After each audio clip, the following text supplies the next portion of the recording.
Bonjour à toutes et à tous, bienvenue sur la chaîne. Aujourd'hui, j'ai envie de me refaire Un cri dans l'océan.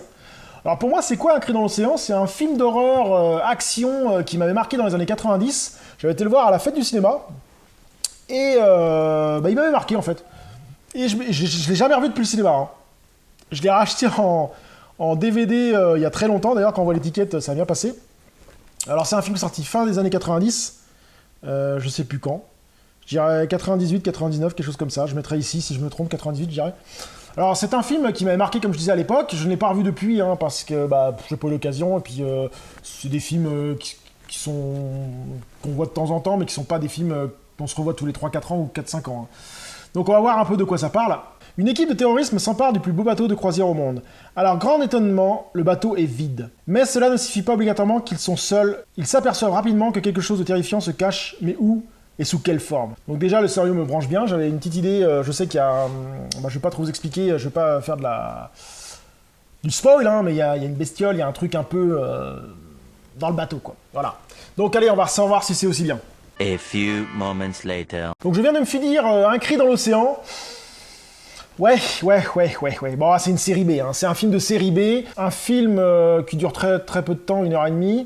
Par contre, ce qui est très intéressant dans ce film, c'est toute la montée en puissance du suspense. Les mecs, ils rentrent dans le bateau et on ne sait pas à quoi s'attendre, en fait, pendant quasiment... le film doit durer 1h40, 1h30, pendant quasiment presque 1 heure, hein, je dirais 50 minutes au moins, on ne sait pas... Si quelqu'un qui ne l'a pas vu va être complètement subjugué par ça, il va dire mais qu'est-ce que c'est que ça? Ça doit être ça qui m'a marqué à l'époque. On ne sait pas ce que c'est. Les mecs se font tuer, il se passe des choses, on ne sait pas. Je rentrerai pas dans le spoil pour pas vous spoiler le film. On ne sait pas ce que c'est et pendant tout le film on dit mais qu'est-ce que c'est que ce bordel? Et l'ambiance monte. Et la dernière minute gâche un peu le film, en fait, je dirais, au moment où on découvre ce que c'est, ça gâche un peu le film et ça devient un peu du nanar. C'est-à-dire que ça tire partout, ça explose, machin, ils font du jetpack dans le bateau, jet ski, je veux dire, dans le bateau, les punchlines commencent à venir, enfin, ça devient un peu nanarlesque, en fait, un peu plus trop nanarlesque. Et puis en finale, un peu à la con, avec explosion comme d'habitude, voilà quoi. Enfin bref, c'est un film... est-ce que ce film vaut le détour? Est-ce que ce film vaut le détour? Je ne sais pas. Oui, si vous le trouvez à moins d'€1, oui, je vous dirais oui, si vous passez un beau moment de film d'horreur, action, à voir.